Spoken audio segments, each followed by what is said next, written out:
Avant même d'arriver à la CEDEAO, il faut dire que c'est comme si la Guinée-Bissau n'a pas sécrété d'institutions capables de faire déjà barrière au président Ambalou lui-même.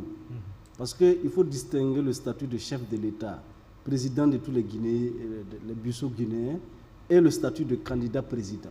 À partir du moment où il y a une compétition électorale et que vous êtes le candidat président, vous êtes obligé de faire en sorte que toutes les décisions politiques, de nature politique que vous prenez, que ces décisions soient des décisions qui sont arrêtées de façon consensuelle avec l'ensemble de la classe politique.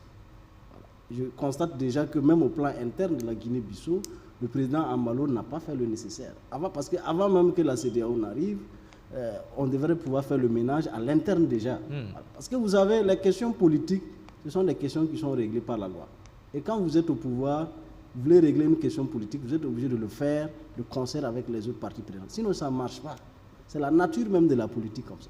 Vous ne pouvez pas être candidat à une élection présidentielle alors que dans les textes constitutionnels que vous avez juré de respecter et de défendre, vous ne pouvez pas être candidat et vous décidez de façon unilatérale, sans concertation préalable avec la classe politique, de proroger les délais parce que sous prétexte que voilà, vous avez besoin de finir ça, de finir. Non, je pense que l'Afrique n'a pas besoin de ces gens de présidents qui ne donnent pas en fait l'exemple.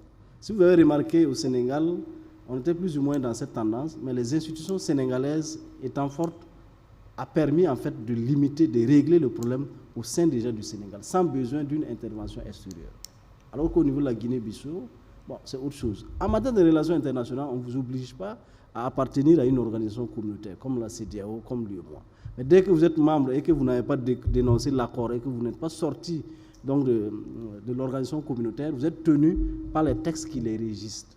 Voilà. Donc la Guinée-Bissau est mal indiquée, ou du moins la Guinée-Bissau est mal inspirée de penser qu'elle peut se passer des textes de la CEDEAO, puisqu'elle est membre de la CEDEAO jusqu'à ce jour en tout cas. Maintenant, si ces textes-là ne sont pas dans l'intérêt du peuple guinéen, il faut les dénoncer et puis vous quittez la CEDEAO, comme l'ont fait donc, les pays de l'AES qui s'assument de façon pleine et entière. Mais est-ce que comme aussi les pays de l'AES, certains pays de l'AES ont subi la foudre de la CEDEAO, est-ce que la Guinée-Bissau va aussi subir cette foudre-là, c'est-à-dire être victime, être sanctionnée pour non-respect des règles de la CEDEAO? C'est la question qu'on se pose aussi. Moumouni Zoungana l'a relevé. Oui, tout à fait. Non, tout à fait. La Guinée-Bissau sera sanctionnée, mais à la différence des États de l'Alliance du Sahel, les États donc de l'AES, ça c'était nous, c'est la guerre qui nous a mis dans des difficultés. Alors qu'au niveau de la Guinée-Bissau, ils sont en temps de paix. Donc normalement, les règles constitutionnelles devaient pouvoir continuer à produire les pleins effets. Voilà. Je pense que le président Ambalo se met vraiment dans des difficultés parce que c'est lui-même qui était l'acteur principal des sanctions qui devaient viser donc l'AES. Et aujourd'hui, c'est lui-même encore qui se réunit sur la base de ses propres règles constitutionnelles. C'est à croire qu'en Afrique, on a encore vraiment du chemin à faire.